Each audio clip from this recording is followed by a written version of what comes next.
성도 여러분 안녕하세요. 좋은 아침입니다. 5월 22일 금요 묵상의 말씀은 창세기 16장 1절부터 16절 기다리지 못한 믿음 끝까지 찾아오시는 하나님이라는 말씀으로 이 아침 함께 같이 은혜를 나누기를 원합니다. 아브람의 아내 사레는 출산하지 못하였고 그에게 한 여종이 있으니 애굽 사람이요 이름은 하갈이라. 사레가 아브람에게 이르되 여호와께서 내 출산을 허락하지 아니하셨으니 원하건대 내 여종에게 들어가라. 내가 혹 그로 말미암아 자녀를 얻을까 하노라. 아브람이 사레의 말을 들으니라. 아브람의 아내 사레가 그 여종 애굽 사람 하갈을 데려다가 그 남편 아브람에게 첩으로 준 때는 아브람이 가나안 땅에 거주한 지 10년 후였더라.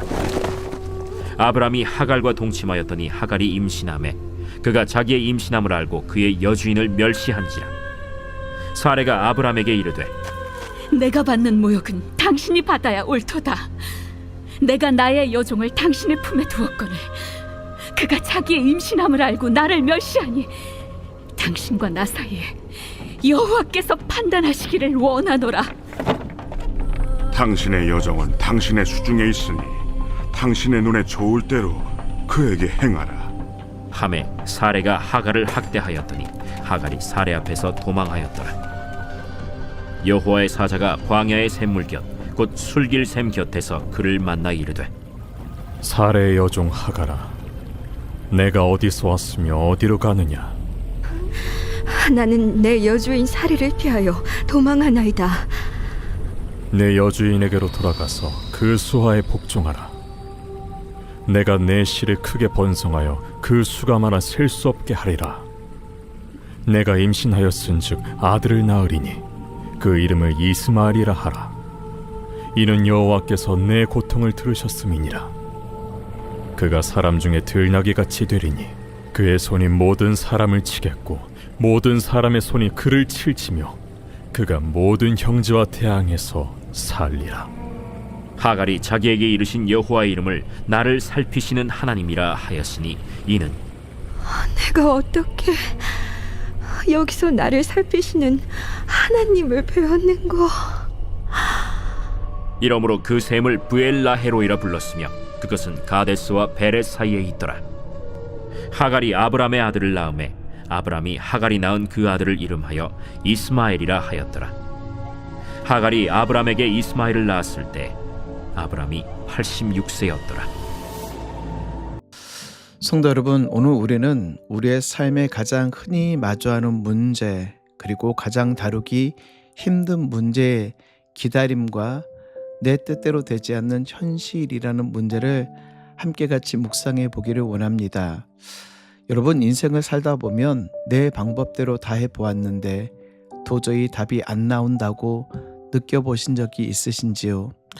사방이 벽으로 가로막힌 것 같고 하나님은 내 기도에 침묵하신 것만 같은 그런 막막한 순간, 오늘 아브라함과 사레가 바로 그 순간을 지나고 있습니다.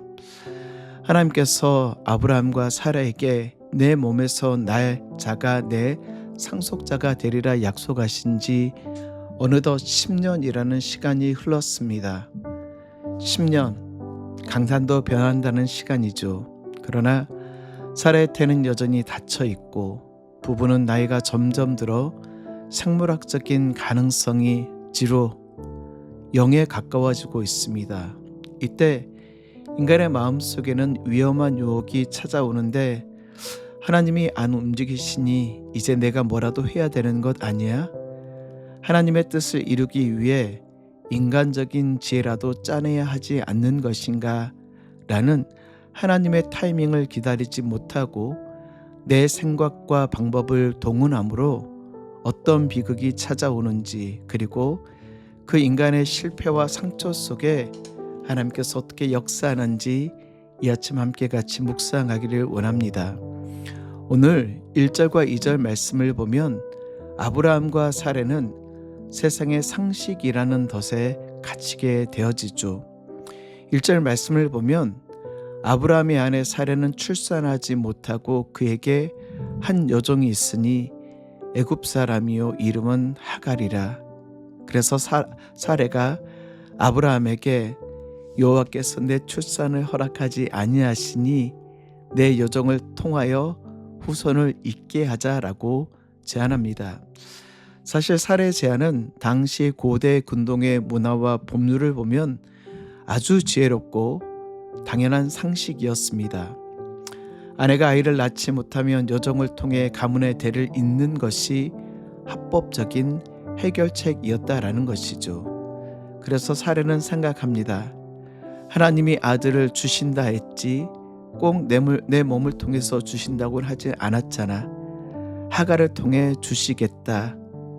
여기에 문제가 있습니다. 사례는 하나님의 약속을 인간의 상식 수준으로 끌어내 버리고 있습니다. 그리고 이 사례의 제안에 아브라함은 어떻게 반응합니까? 아브라함이 사례의 말을 들으니라. 그렇습니다. 인간의 장교로 말미암아 사절 상반절 하갈이 임신함에 인간의 장계로 당장 성공한 것처럼 보여집니다. 10년 동안 해결되지 않았던 문제들이 인간적인 방법을 쓰니 단번에 해결된 것처럼 보여지죠. 아마 어쩌면 거봐 진작 그렇게 할걸 내 생각이 맞았잖아 라고 하며 자축할지도 모릅니다. 그러나 오늘 4절부터 6절 말씀을 보면 이 일로 인하여 엄청나게 무서운 부작용이 찾아오게 되어지죠. 4절 말씀을 보면 하갈이 임신함에 자기의 임신함을 알고 그의 여종을 멸시한지라. 집안의 질서가 깨져버립니다. 사례는 분노하며 아브라함에게 그 책임을 전가하죠. 당신 때문에 내가 이 모욕을 당해야 됩니까? 그리고 그 일을 제안했던 일들을 남편에게 원망하는 것으로 끝나는 것이 아닌 하나님까지 끌어들여 여호와께서 판단하시기를 원한다라고 소리치고 있는 사례의 모습. 아브라함은요, 당신 마음대로 하라라고 하며 무책임하게 굴며 결국 사례는 하갈을 심하게 학대해 버리고 맙니다. 인간의 지혜로 시작한 일의 끝은 언제나 그렇습니다. 분열과 멸시와 원망과 확대와 그리고 도망뿐입니다. 문제가 해결되지 않는다 하여서 인간적인 방법을 가지고 취하였을 때 처음에는 그 문제가 해결되어지는 것처럼 보여지죠. 하지만 기억하십시오. 하나님의 뜻이 아닌, 하나님의 계획이 아닌, 하나님의 인도하심이 아닌 단순한 인간의 욕심과 욕망은 실패로 끝나버리고 맙니다. 결국 하갈은 임신한 몸을 이끌고 아무 대책 없이 광야로 뛰쳐나옵니다. 숨길 샘물 곁 뜨겁고 거친 사막 한가운데서 하갈은 탈진에 주저앉아 버립니다. 그 누구도 이 이방 여인 여종의 삶은 관심 없습니다. 아브람도 사레도 그날을 버려버립니다. 그때 광야에서 놀라운 일들이 일어나는데 바로 7절과 8절에 있는 말씀 제가 읽어드릴까요? 7절과 8절. 여호와의 사자가 광야의 샘물 곁 곧 술길 샘 곁에서 그를 만나 이르되 사레의 여종 하갈아 내가 어디서 왔으며 어디로 가느냐. 그가 이르되 나는 내 여주인 사레를 피하여 도망하나이다. 여호와의 사자 하갈을 찾아오셨을 때 가장 하셨던 말씀이 어떤 말씀입니까? 사라의 여종 하갈아. 오늘 하갈의 이름을 불러주시는데 놀라운 것은요, 아브라함과 사레도 이 하갈의 이름을 단 한 번도 불러본 적이 없다라는 것입니다. 하갈을 그저 내 여종, 당신의 여종이라고 부르지 단 한 번도 하갈의 이름을 부르지 않습니다. 왜요? 당신의 종은 이름 없는 그저 물건에 불과하기 때문에 아무런 가치 없는 존재이기에 아브라함과 사레는 하갈의 이름을 단 한 번도 불러본 적이 없지만 오늘 창조주 하나님 여호와의 사자는 그 여인의 이름을 정확히 알고 계시고 찾아와 그녀의 이름을 불러주십니다. 그렇습니다. 성도 여러분, 때로는 세상 가운데 잊혀진 것처럼 보여지고 사람들은 알아주지 않는 것처럼 보여지지만 하나님은 그 어느 순간 그 어느 때에 있다 할지라도 우리의 이름을 기억하시는 그 하나님, 그리고 하갈에게 물으시죠. 내가 어디서 왔으며 어디로 가느냐? 정말 몰라서 물어보는 질문일까요? 아니요. 하갈 스스로 자신의 비참한 현실을 돌아보고 은혜의 자리로 돌이키도록 유도하시는 사랑의 질문이라는 것입니다. 그리고 그 아이 이스마엘을 낳게 되어지죠. 이스마엘의 뜻이 무엇인지 여러분 아시죠? 이스마엘이란 하나님께서 들으셨다. 아무도 이름을 불러주지 아니하며 아무도 찾아오지 아니했던 그 인생 가운데 하나님께서 찾아오셔서 그 여인의 고통을 들으시는 그 하나님, 그리고 감격한 하갈이 하나님을 향하여 위대한 고백을 합니다. 13절 하갈이 자기에게 이르신 여호와의 이름을 나를 살피시는 하나님이라 하였으니 이는 내가 어떻게 여기서 나를 살피시는 하나님을 배웠는고 함이라.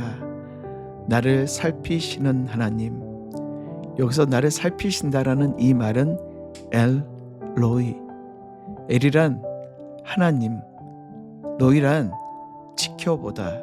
근데 단순히 눈으로 지켜보는 것을 뛰어넘어 상대의 아픔과 형편을 깊이 이해하고 주목하여 돌아본다라는 뜻이 로이라는.